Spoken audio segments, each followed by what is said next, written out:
गजेंद्र मोक्ष, जहां पर गजेंद्र का पैर ग्राह ने पकड़ लिया। गजेंद्र ने थोड़ी देर तो सोचा कि जब इसको पता चलेगा ना कि मैं कौन हूं तो हाथ जोड़े फिरेगा, अरे मैं त्रिकूट पर्वत का राजा गजेंद्र, इसने मेरा पांव पकड़ लिया, जल का जीव, कोई बात नहीं, थोड़ी देर पकड़ के रहने दो। लेकिन थोड़ी देर की जगह वो और ज्यादा बलशाली होता चला गया।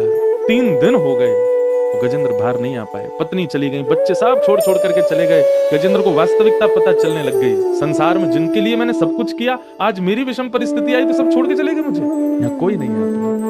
तो गजेंद्र जो था वो अपने पूर्व जन्म में इंद्रद्युम्न नाम का एक राजा था। वो ध्यान से सुनिए, इंद्रद्युम्न नाम का राजा था और उस राजा के वेश में उसने अपने ठाकुर जी के लिए इस स्तुति को बनाया था, गजेंद्र मोक्ष स्तुति। लेकिन उनसे एक अपराध बना जिसके कारण उनको पुनर्जन्म में गजेंद्र एक जानवर बनना पड़ा। वो अपराध क्या था?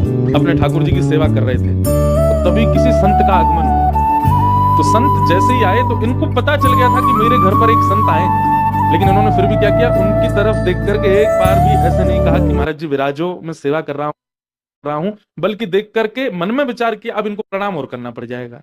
तो ऐसा नजरअंदाज करके सेवा ही करने लगे, मानो उनको ऐसा लगे कि मैंने देखा ही नहीं है।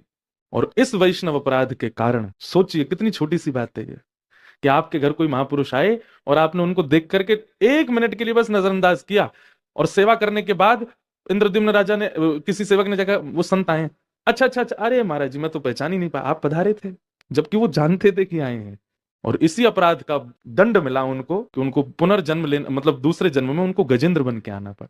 गजेंद्र बन के आए, जब ग्राह ने पकड़ लिया, परिवार सब छोड़ के चला गया, 3 दिन तक कोई निकाल नहीं पाया। तब नेत्र बंद करके उसने मन में विचार किया कि मैं किसके लिए आया हूं पृथ्वी पर, कोई मेरा नहीं है। हे नाथ, मेरे पूर्व जन्म का कोई संचित पुण्य तो होगा मेरे जीवन में जिसकी वजह से मेरा जन्म हुआ है, कृपा करके उस पुण्य के फलीभूत ही मुझे कुछ आस्वादन कराने का अवसर दीजिए। तुरंत गजेंद्र को अपने पूर्व जन्म की रची हुई वो स्तुति याद आ गई और गजेंद्र ने गाई। गजेंद्र मोक्ष स्तुति में किसी का नाम नहीं है, ना इंद्र का नाम, ना देवी का नाम, ना देवताओं का नाम, ना महादेव का नाम, ना ब्रह्मा जी का नाम। बस गजेंद्र गाता जा रहा है। आकाश में सारे देवता खड़े हैं और सब अपने अपने वाहन लेके खड़े हैं, बोले गजेंद्र तू एक बार बोल तो सही, हमारा नाम हम अभी भी आते हैं। गजेंद्र ने किसी का नाम नहीं बोला। इतने में नारायण खड़े हुए, गरुण जी को बुलाया, इधर आओ। लक्ष्मी जी फिर बोली, आप क्यों जा रहे हो, आपका नाम लिया उसने? देवी, लावारिश स्तुति है और लावारिश पे मेरा अधिकार है, उसमें किसी का नाम नहीं है, इसका मतलब वो मेरी है।